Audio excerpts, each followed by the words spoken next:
Amod નગરપાલિકાનું પાંજરું KPR stunt, રખડતા પશુઓ પકડાય કે ફક્ત તસવીરો પકડાય?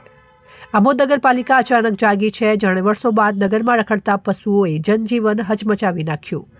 અકસ્માતો વધ્યા, લોકો ઇજાગ્રસ્ત થયા, રસ્તાઓ પર ગાયોના ડીંગા, પણ નગરપાલિકા મનમાની બેઠી હતી.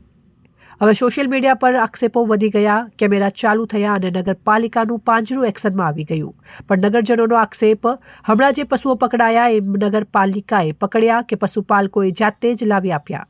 કારણ કે હકીકત તો એ છે કે હજુ 90% રખડતા પશુઓ તો ધમધમતા રસ્તાઓ પર અડીંગા જમાવી બેસશે. તો હવે નગરજનો ખુલ્લેઆમ આક્ષેપ કરી રહ્યા છે.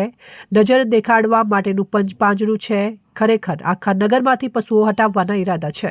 નગરપાલિકાના સેનેટરી ઇન્સ્પેક્ટરે મીડિયામાં જાહેર કર્યું કે બધા રખડતા પશુઓ પકડાશે અને પાંજરાપોળ મોકલાશે. પણ નગરજનોનો આક્ષેપ પણ એટલો જ કડક છે. આમોદમાં કાગળમાં તો બધું પકડાઈ જાય, અસલમાં તો પશુઓ જ નગરપાલિકાને પકડીને ચલાવે છે. એટલી સ્થિતિ છે કે લોકોને લાગે છે કે આમોદ નગરના રસ્તાઓ છે કે નગરપાલિકા દ્વારા ભૂલાઈ ગયેલી જાહેર સંપત્તિ. વિદ્યાર્થીઓ જોખમમાં, વૃદ્ધોની મુશ્કેલી વધી, વાહન ચાલકો નારાજ અને રખડતા પશુઓનો રાજ યથાવત. હવે નગરજનોની એક જ માંગ, પાંજરું દેખાવ માટે નહીં, વચનો નહીં પકડીને બતાવો. આગળ તંત્ર એક્શન લે છે કે કેમ, કે ફરીથી પાંજરું ગાયબ થઈ જાય અને નગરજનો રસ્તાઓ પર જોખમી રમી ચાલતી રહે? હવે આમોદની જનતા જોઈ રહી છે. મારું નામ અસારી હિતેશ છે. હું આમોદ નગરપાલિકામાં સેનેટરી ઇન્સ્પેક્ટર તરીકે છું.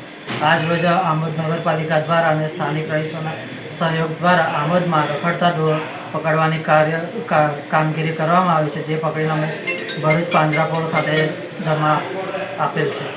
હવે જે આજે તમે ઢોર પકડા છે એવી કામગીરી તમે કાયમ કરશો સર?